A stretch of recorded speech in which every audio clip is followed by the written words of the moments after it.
ناظرین، میں میاں طاہر آپ کو دو تین بڑی اہم خبریں اور بڑی تہلکہ خیز خبریں دینے آیا ہوں۔ پہلی بات تو یہ ہے کہ جو پچھلی رات گزری ہے، اس سے پچھلی رات بڑی غمزدہ رات تھی اور بڑی بری خبروں والی رات تھی، لیکن جو پچھلی رات گزری ہے یہ بڑی کمال تھی۔ اور اس کے بعد کفر کے ایوانوں میں ایک زلزلہ ہے جاری۔ جی بالکل، کفر کے ایوانوں میں ایک زلزلہ آ چکا ہے، اور وہ کہاں تک ہے؟ وہ واشنگٹن تک ہے۔ تل ابیب سے لے کے واشنگٹن تک ان ایوانوں میں ایک زلزلہ ہے۔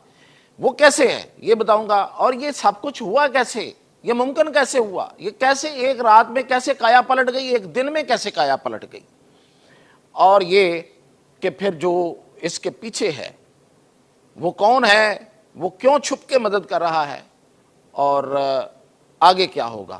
تو ان سب خبروں کے ساتھ پہلی بات تو دیکھیں، جو اسرائیل نے پچھلی رات سے پچھلی رات ایران پر حملہ کیا، اس نے اپنی پوری جتنی بھی اس کی کچھ وہ خود ان کے بقول کے سالوں کی کوشش تھی، کئی برسوں سے وہ یہ وہاں پہ جاسوس پیدا کر کے تو وہاں ایران کے اندر اپنی چیزیں لے کے گئے ہوئے تھے، یعنی کہ ڈرونز اور وہاں پہ میزائلز، اور میزائل بھی وہ جو کندھے سے فائر ہو سکتے ہیں، اسکائپ NLOs، یہ میزائل ان کے پاس تھے، بڑے ہی پریسائز اٹیک کرتے ہیں۔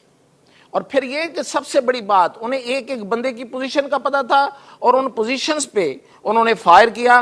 ایسے ہو نہیں سکتا، صرف یہ ہم اس چیز کے گواہ، ہم پاکستانی اس چیز کے گواہ ہیں کہ جب یہاں پہ امریکہ ڈرون حملے کرتا تھا اور اپنی مرضی کے ٹارگٹ کو نشانہ بناتا تھا، وہ کمرے کے اندر ہو، وہ گاڑی کے اندر ہو، یا وہ کہیں موو کر رہا ہو، ایون وہ چلتے ہوئے گاڑی کے اندر بھی، گاڑی چل رہی ہے تو اس کو نشانہ بنا دیتا تھا۔ اس کی وجہ صرف یہ ہے، وہ ٹیکنالوجی کی ایک ہی ریزن ہے اس کے پیچھے، وہ یہ ہے کہ وہاں پہ چپ لگی ہوتی تھی، وہ گائیڈڈ ہوتا تھا۔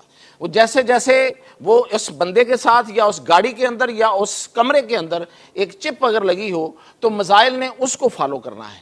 تو بالکل ایسے ہوا، اور ایران کی ٹاپ لیڈرشپ جو ہے اس کو انہوں نے قتل کر دیا۔ بہت بری رات تھی، لیکن یہ جو ایک رات گزری اس کے بعد پھر ہر طرف ایک الارمنگ پوزیشن تھی، خطرے کی گھنٹیاں بج گئیں۔ اور وہ خطرے کی گھنٹیاں کیا ہیں، ان کو سمجھنے کے لیے کچھ زیادہ دور جانے کی آپ کو ضرورت نہیں ہے۔ دیکھیں، جیسے یہ پچھلی رات اس نے حملہ کیا ہے، نیتن یاہو نے پہلا فون کس کو کیا؟ مودی کو، اپنے یار کو اس نے فون کیا ہے۔ تو یہ جو یہود و ہنود کی جو گٹھ جوڑ ہے، یہ اب کیا کسی کے سامنے اور بھی کچھ سامنے آنا باقی رہ گیا ہے؟ بالکل، یہ بہت پہلے سے ہم اس کو بیان کر رہے ہیں، لوگ اس پہ یقین نہیں کرتے تھے، لوگ اس کو کوئی اور رنگ دے دیتے تھے۔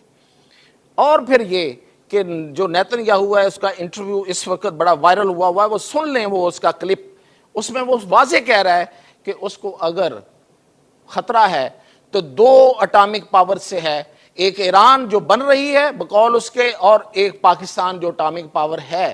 تو اس کا مطلب یہ ہوا کہ ایران کو گرانے کے بعد باری کس کی تھی؟ پاکستان کی، اور خدا نخواستہ اگر اب بھی ایران گرتا ہے تو باری کس کی ہوگی؟ ان کے منہ میں خاک، پاکستان کی۔ لیکن پاکستان کوئی اتنا سافٹ ٹارگٹ نہیں ہے، یہ اور بات ہے کہ ہم کیا کریں گے۔ یہ تھی وہ خطرے کی گھنٹیاں جو بجی۔ اور اس کے علاوہ کیا چائنا کو یہ گوارا ہے کہ اس علاقے کا، اس خطے کا، اس پورے علاقے کا اور پوری دنیا کا امن خراب کر دے ایک اسرائیل، ایک گنڈا جو خود اٹامک پاور ہے اور اس کے اٹامک پاور کی طرف کوئی بندہ دیکھتا نہیں ہے؟ تو اس لیے چائنا بھی اس میں، اور پھر چائنا کا جو رسپانس آیا کہ ہم یہ اسرائیل نے ریڈ کراس، جو ریڈ لائنز ہیں وہ کراس کی ہیں، تو اٹ شوز کہ وہ بھی بڑے غصے میں تھا۔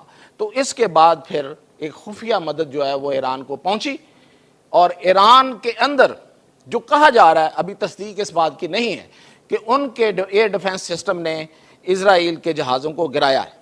اچھا، اب وہ سوچنے والی بات یہ ہے کہ وہ جہاز ہیں کیا؟ وہ بہت جدید جہاز ہیں۔ اس جیسا جہاز اس وقت پورے ویسٹ کے پاس، پورے مغرب کے پاس نہیں ہے، اور وہ اس میں بڑا مان اور تران ہے ان کو، وہ F-35، اور یہ ان کے پاس جو ہے وہ F-35S ہے، یعنی کہ اس سے بھی ماڈرن ان کا جو ورژن ہے۔ تو وہ جہاز گرانا ان کے نزدیک ناممکنات میں ہے، اسی لیے وہ دندنا رہے تھے بلا خوف. وہ ایران کی فضاؤں میں وہ جہاز جو ہے وہ گھوم رہا تھا اور وہ فائرنگ کر رہا تھا، وہ بمبارڈمنٹ کر رہا تھا. لیکن ایسے جہاز کو اگر وہ گر گیا ہے، جس کی خبریں چل رہی ہیں، ایرانی خود دے رہے ہیں، زنوا نیوز نے جو چائنا کی ہے اس نے بھی ایرانی خبر کو ریفرنس بنا کے یہ خبر دی ہے، تو پھر اس کو گرایا کس نے ہوگا؟ ایران کا میری اطلاع کے مطابق تو ایئر ڈیفنس سسٹم جو ہے اس کو انہوں نے ہیک کر لیا تھا اسرائیلیز نے، اور ان کے پاس ظاہر ہے کہ یہ والی سائبر ٹیکنالوجی ہے. اس کا توڑ اگر کسی کے پاس ہے، دیکھیں اگر ایران کی جو ایئر ڈیفنس ہے وہ بحال ہوا ہے، وہ فعال ہوا ہے دوبارہ، تو اس ہیکنگ کو ختم کرنے کا جو صلاحیت ہے وہ پاکستان کے پاس ہے. یہ پاکستان ثابت کر چکا ہے. پاکستان نے انڈیا کو کرپل ڈاؤن کر دیا تھا، انڈیا کو مفلوج کر دیا تھا، اور جو انڈیا کے اندر سے اس کی تصدیق سامنے آ چکی ہے. تو وہ والا سائبر فورس سیکورٹی جو ہے ہمارے پاس، جو سائبر سیکورٹی فورس ہے، وہ پاکستان ایئر فورس کے پاس ہے، اور وہی اس کو بحال کر سکتی ہے.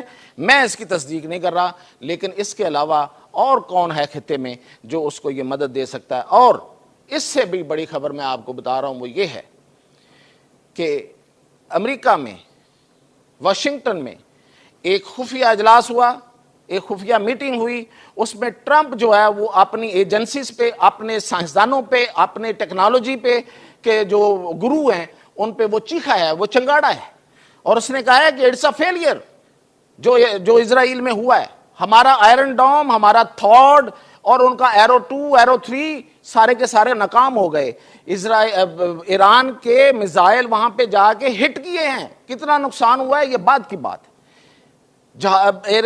میزائل کا ہٹ کرنا سب سے بڑی بات ہے، اور اس پہ وہ اتنا پریشان ہے کہ اس نے کہا ہے کہ یہ ہمارا چین کے سامنے یہ ہمارا بہت بڑا فیلئر ہے. اور میں اس پہ بہت کچھ پہلے کہہ چکا ہوں اور آگے جا کے بھی آپ کو بتاؤں گا کہ اگر کبھی امریکہ اور چین کی ڈائریکٹ لڑائی ہوئی، کوئی جنگ ہوئی، تو اس میں امریکہ کی شکست جو ہے وہ لکھی جا چکی ہے، وہ ٹیکنالوجی کے لحاظ سے میں آپ کو بتاؤں گا. تو اس پہ ٹرمپ کا چیخنا اور پریشان ہونا بڑا نیچرل سی بات ہے، اور وہ چیخا ہے. اور یہ جو اس نظام کو، امریکہ کے اس آئرن ڈوم کو، اس تھاڈ کو، اس ایرو 2 ایرو 3 کو، ان کو ناکام کرنا یہ کسی کے بس کی روگ نہیں تھا، یہ ایران کے بس میں نہیں تھا، یہ کسی اور نے کیا ہے، کسی مددگار نے کیا ہے، کسی دوست نے کیا ہے. اور جو پاکستان کی طرف سے ریئیکشن آیا ہے، کتنا فرم آیا ہے، کتنا سٹرونگ آیا ہے. اتنا سٹرونگ ریئیکشن کسی ملک کا نہیں آیا. ہمیں ایران سے کوئی گلہ نہیں ہے، لیکن ایران نے ہمارے ساتھ جو جنگ ہے اس میں بھی اتنا بڑا، اتنا سٹرونگ ریئیکشن نہیں دیا تھا انڈیا کے خلاف. اور انڈیا جو ہے وہ کال ریسیو کر رہا ہے نیتن یاہو کی، مودی، اور ادھر سے جو اس کا دوست، دیرینہ دوست کہلا رہا تھا روس، اس نے سمپل ثالثی کی پیشکش کر دی، ایران کے ساتھ کھڑے ہونے کی بات نہیں کی ایک مذمت کے علاوہ. تو جس طرح سے پاکستان، اور آج پاکستان کی پارلیمنٹ نے جس طریقے سے اپنا جو ریزالو ہے، جس طرح سے اپنا جو ساتھ حمایت ہے وہ شو کی ہے، یہ ساری باتیں اس میں چھپی ہوئی ہیں. یہ جو میں ابھی بات بتا رہا ہوں کہ یہ کس نے مدد کی ہے، یہ ان چیزوں سے آپ بالکل اخذ کر سکتے ہیں. جس طرح خواجہ آصف کہہ رہے ہیں کہ ہمیں کرنا ہوگا، ہمیں لیڈ کرنا ہوگا، ہمیں OIC کے پلیٹ فارم سے کرنا ہو یا کسی سے کرنا ہو. آج ایران کی باری ہے تو کل دوسرے ملک، اسلامی ملکوں کی باری ہوگی. تو یہ ظاہر ہے کہ یہ ہمارے ہاں یہ سوچ ہے. تو اس سوچ کے تحت اس میں کوئی شک نہیں کہ اس ٹارگٹ کو اچیو کیا گیا، اور پوری مدد جو ہے وہ موجود ہے. اب اس کے بعد مزید کیا ہوتا ہے، کیا ایران جو ہے وہ ہماری مدد کو لے کے بھی آگے چل پاتا ہے یا نہیں چل پاتا، یہ پھر ابھی کہنا دور ہے.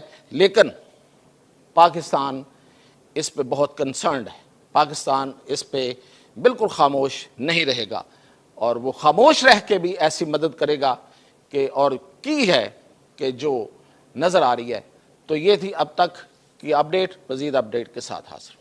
YouTube پر گوگلی نیوز دیکھنے کے لیے youtube.com کی سرچ بار میں googly news T V type کریں. گوگلی نیوز کے پیج پر سرخ رنگ کے سبسکرپشن والے بٹن پر کلک کرنا نہ بھولیے. YouTube پیج پر اپلوڈ ہونے والی ویڈیوز سے باخبر رہنے کے لیے بیل آئیکن پر کلک کیجیے. آپ کو ہر نئی ویڈیو کے بارے میں نوٹیفیکیشن موصول ہو جائے گا.